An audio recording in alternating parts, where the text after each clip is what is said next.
This podcast is sponsored by ebookit.com, self-publishing solutions for the independent author and small press. Visit us today at ebookit.com. Welcome to the Toastmasters Podcast, the official podcast of Toastmasters International. Hello, everybody. This is Greg Gazin. And I'm Ryan Levesque. Ryan, small talk is often thought to be about unimportant things, but serves the important purpose of being a social lubricant, helping you and others interact. This is an insightful message from our guest today who will enlighten us on this crucial topic. Ryan, who are we speaking with today? Today's guest is author, speaker, and presentation coach, distinguished Toastmaster, Diane Windingland. Diane is a member of two clubs, Power Talk Toastmasters and Readership Toastmasters, and she's the author of over 10 books related to communication. Diane wrote an article in the December 2022 issue of the Toastmaster magazine. It's called 7 Tips to Brush Up Your Small Talk. Joining us from St. Paul, Minnesota, Diane Windingland. Welcome to the Toastmasters podcast. Welcome. Well, thank you, Greg and Ryan. I'm looking forward to talking with you. Likewise. So, Diane, tell us, how's the weather in St. Paul today? How's the weather? It's awesome. We have partly cloudy skies, and it's in the 60s. Very nice spring weather. Nice. And how was that for a warm-up small talk question? People make fun about asking about the weather, but it is a safe topic. No one feels threatened when you ask them about the weather. And you can gain a lot of information by how someone responds to that particular question. And having been to Minnesota a couple times myself, there's actually some pretty interesting content depending on the time of year. That's right. In fact, just a month ago, we had like a foot of snow, and now it's green grass, green leaves on the trees. So it can change a lot, the weather. So that is a topic. When I lived in San Diego, it was never a topic. Well, let's bump up a level. Let's go from small talk to actually talking about small talk, Diane. Sort of the meta conversation, right? Exactly. Can you help us start off by giving us your, I guess let's call it definition or explanation of what is small talk? Small talk is something that might lead to big talk. And it's a way to build rapport and trust by talking about things that are generally non-threatening to people so they can gauge what the other person's personality is like, what common interests they might have, and whether they'd like to go a little deeper in conversation. When I was reading your article, I thought of the expression I've heard often from people, which is, I hate small talk, right? You hear people say that all the time. Oh gosh, I hate small talk.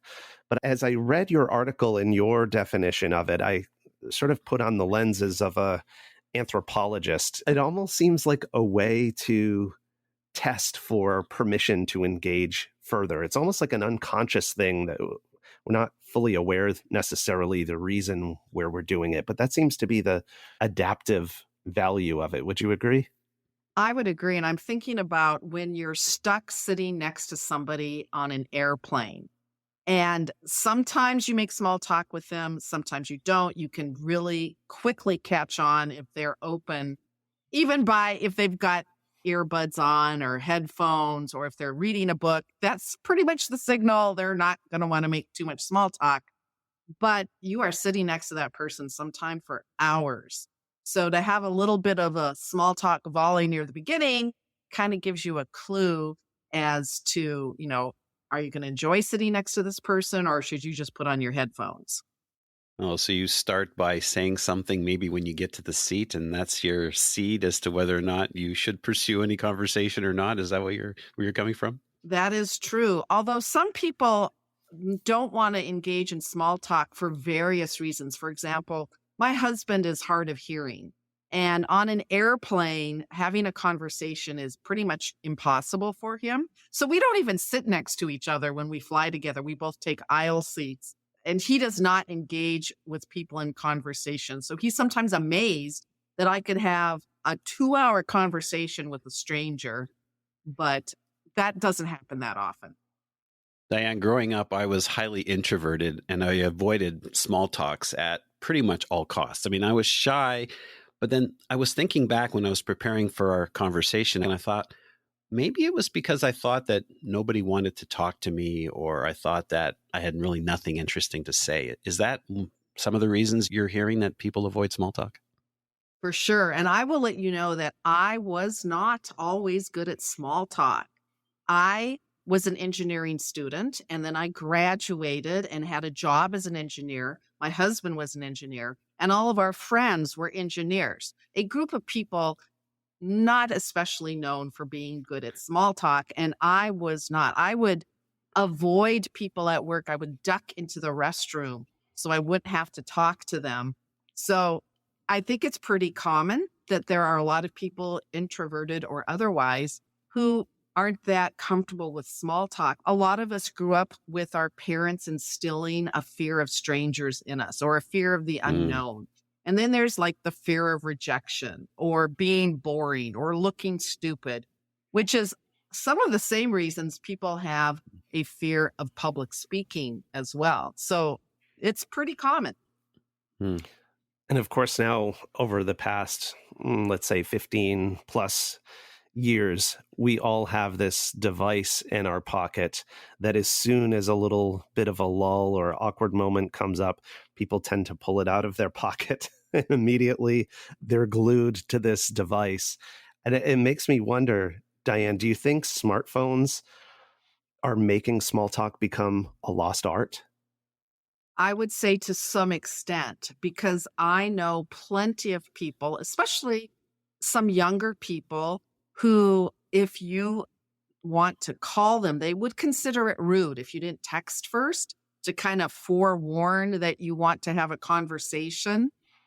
So a lot of people are much more comfortable with asynchronous conversations where you are texting or you're emailing or you're messaging, where you don't have perhaps the immediate interaction with the full spectrum of communication, which includes the tone of the voice, the body language, the facial expressions. And I think it can be overwhelming for people who are not used to taking all of that in at once. Interesting.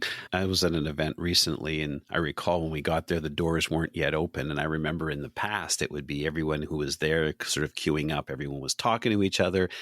And there's just like total silence because people are just on their phones, checking their email or whatever they happen to be doing.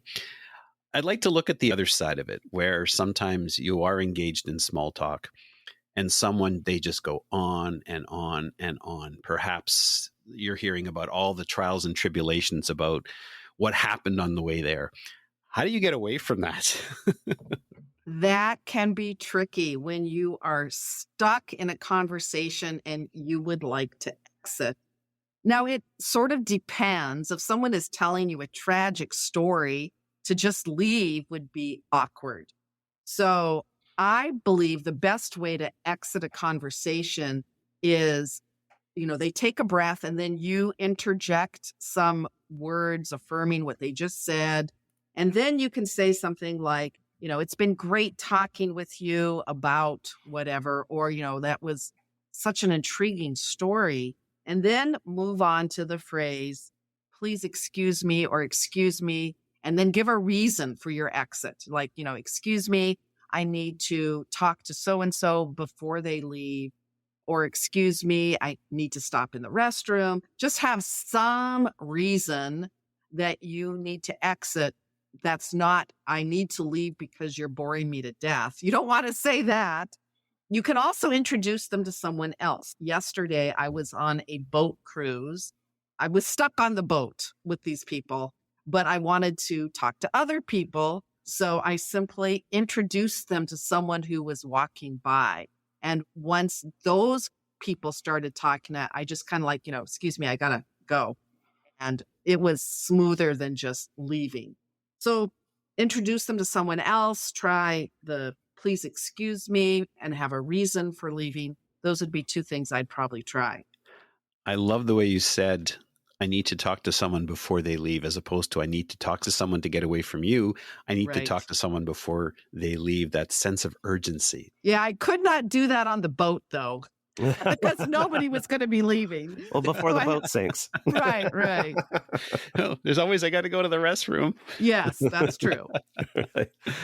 Diane, I wish I had had the benefit of your advice when I started my career. I can remember going to a holiday party and getting into a conversation with my boss's husband.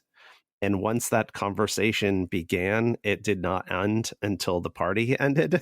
Oh, that's a tough one. Yeah, and I can remember a colleague coming over and she saw what was happening and tried to make her way in so we might be able to escape, but it just did not work and I didn't have the skills. You can always also say something like, I don't want to monopolize your time at this event. I'm sure you have other people to talk to. It's been so good finding more about whatever.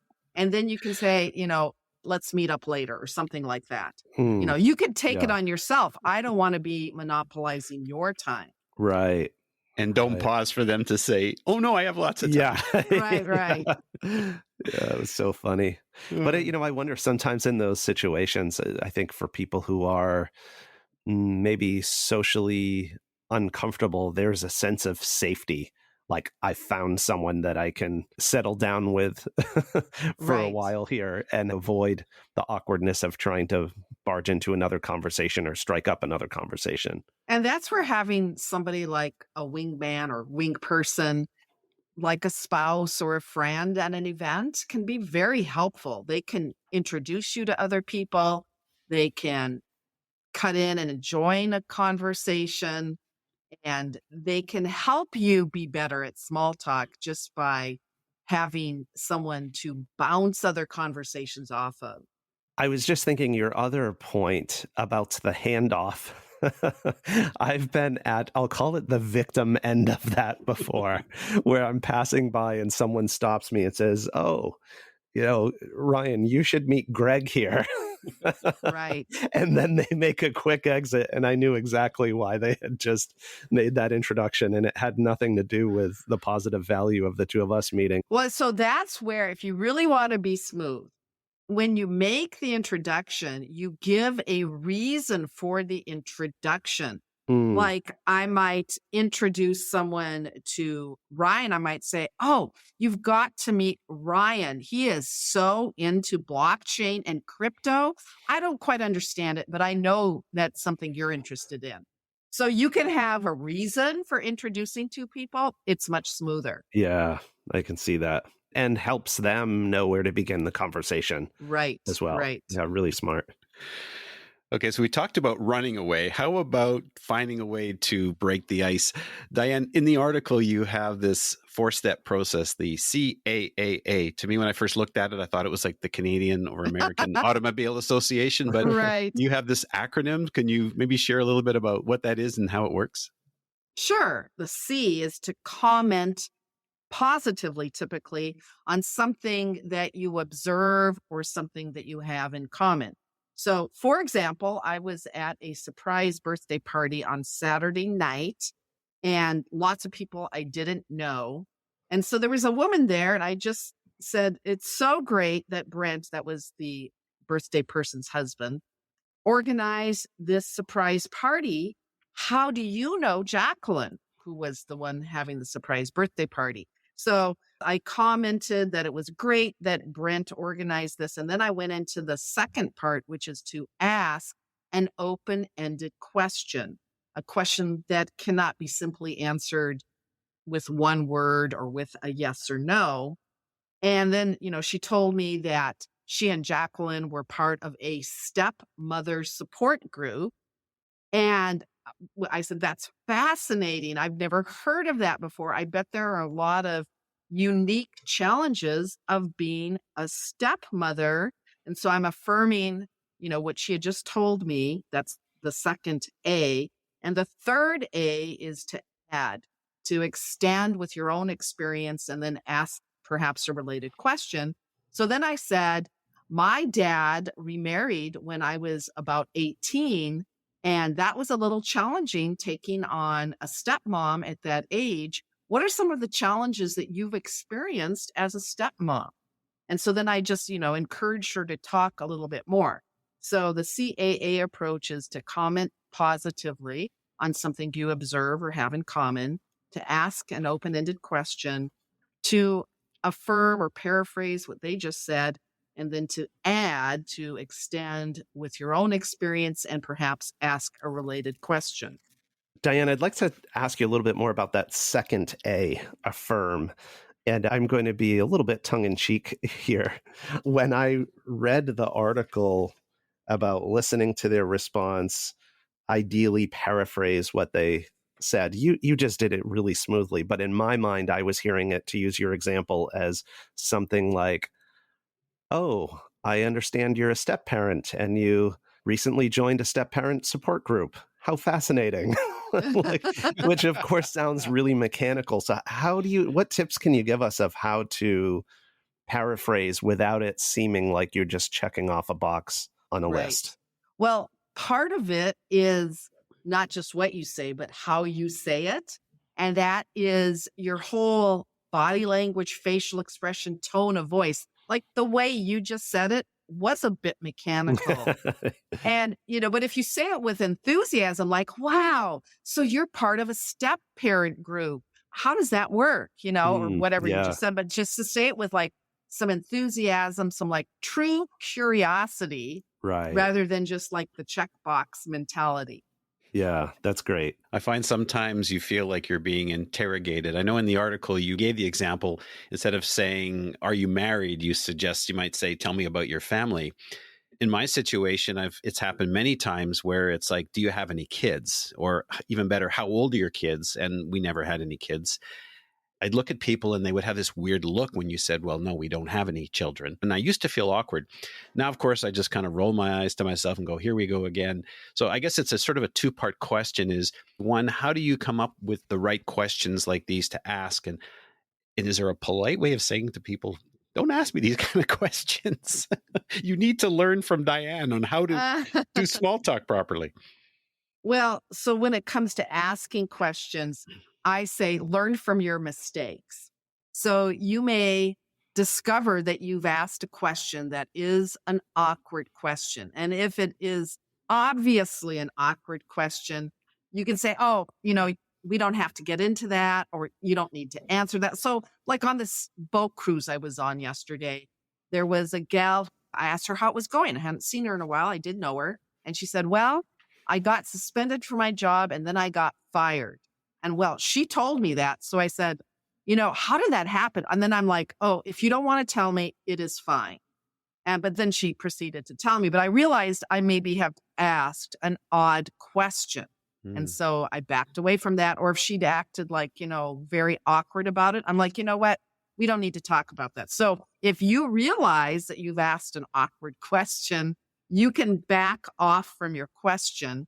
But if you are the one who is asked an awkward question, there's a few ways you can handle it. Number one, if you get asked the same awkward question a lot, I would say have a funny way to answer it. So for example, when I had my first two kids were very, very small, my son was biological and our daughter was adopted. And our son was even darker than my husband and me. And our daughter was very, very fair. And I went through the checkout line and the checkout clerk asked me, this was really awkward, do they have the same father? And because I just decided to play with it, I said, well, no.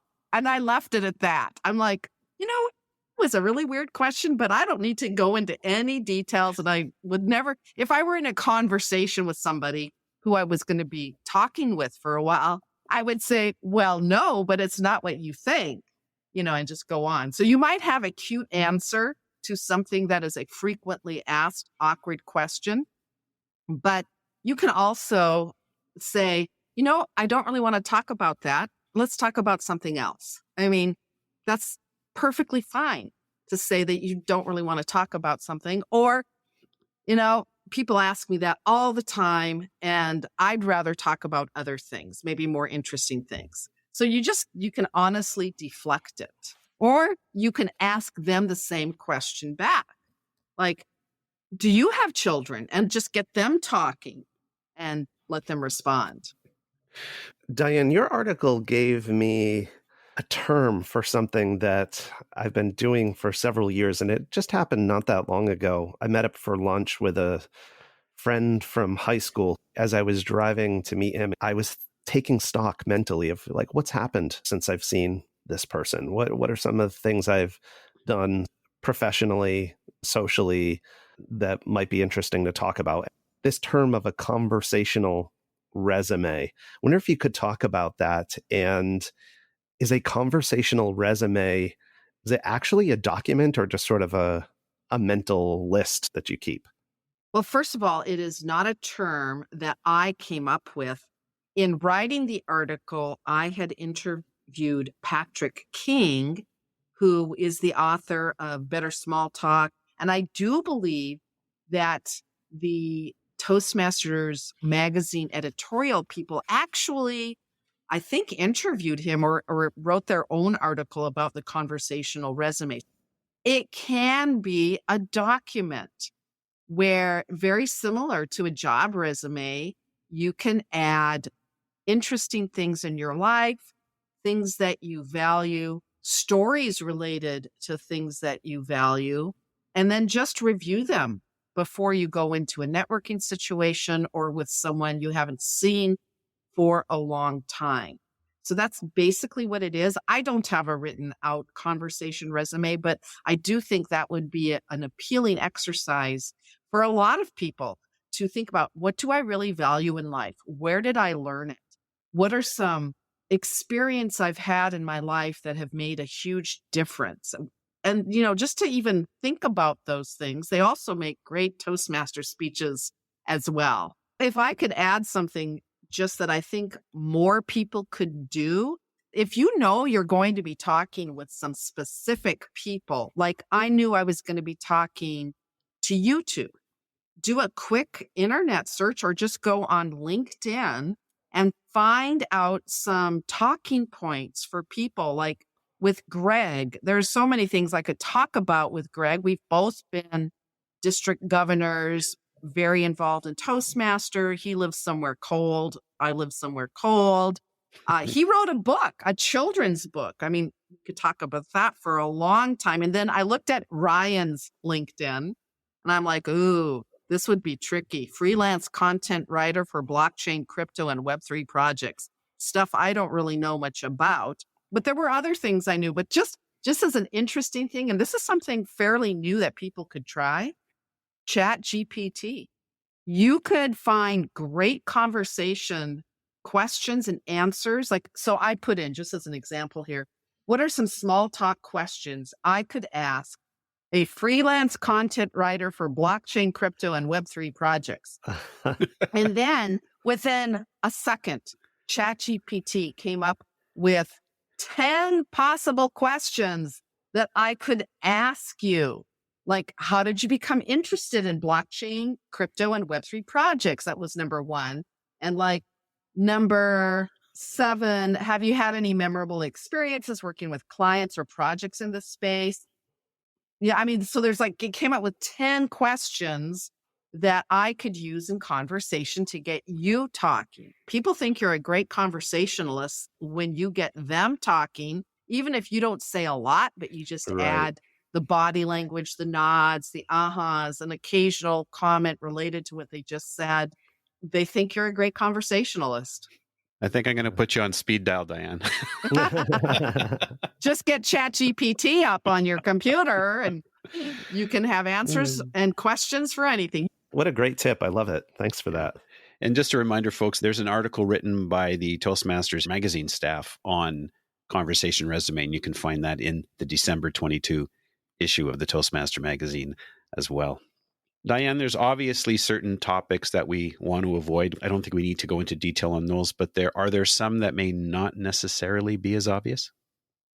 Yes, I would say generally you wouldn't want to talk about health issues, but it all depends. It depends on whom you're talking with. If you're talking with older adults, 60s, 70s, 80s, or older, health issues are a major point of concern and really very interesting for them to talk about. So it depends on your audience. hmm Any thoughts on small talk in a professional context versus social context? Do the rules change at all there? Well, I would say in a professional context, you don't want to go too personal too fast or talk about things that could be detrimental to your career. For example, if you like to use recreational drugs, you might not want to mention that in a professional conversation. Probably start with the level of work. Talk about work, talk about how they got involved in their particular field, what they like best about it. Keep it at that professional level, especially if you're in a professional context.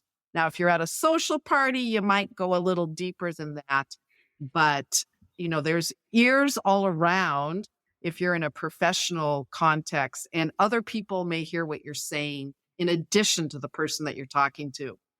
Now, Diane, this podcast lives at the intersection of the personal and the professional. So I'm really curious, what are some of your favorite recreational drugs?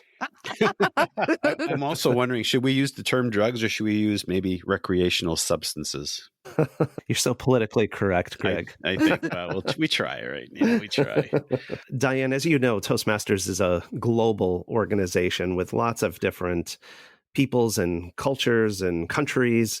And in fact, our workplaces and communities are increasingly becoming blended and intercultural. With that in mind, what considerations should we have in mind when we're engaging in small talk cross-culturally? There are several considerations. One is the value of small talk in different cultures. There are some cultures, I'll say in Germany, for example, because I had done a Facebook survey on the Toastmasters Facebook group. And one person from Germany said, we hate small talk in Germany and we won't do it. So you have to consider that small talk may be viewed differently in different cultures.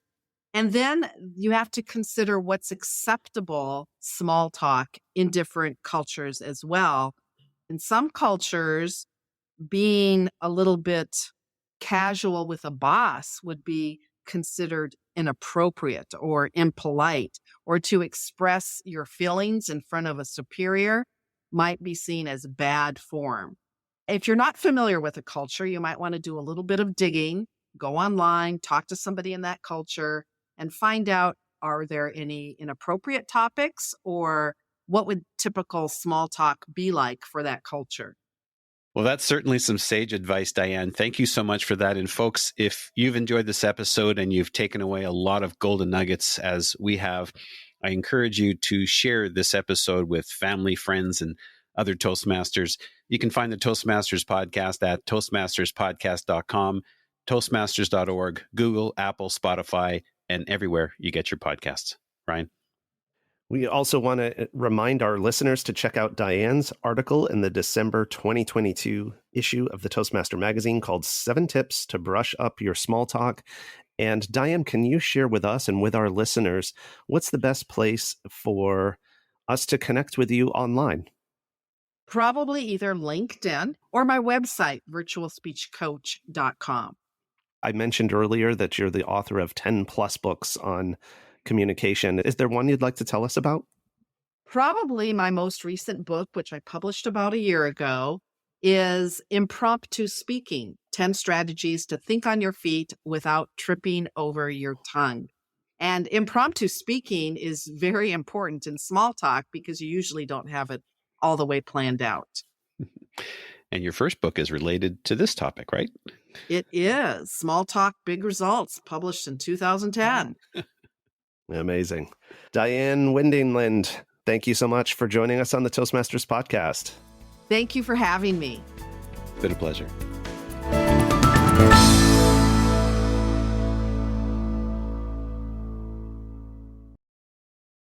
Isn't it about time you published that book you've been thinking about? We can help with that. At ebookit.com, We've been providing authors and small presses with ebook publishing services since 2010. Visit us today at ebookit.com and let us know how we can help you.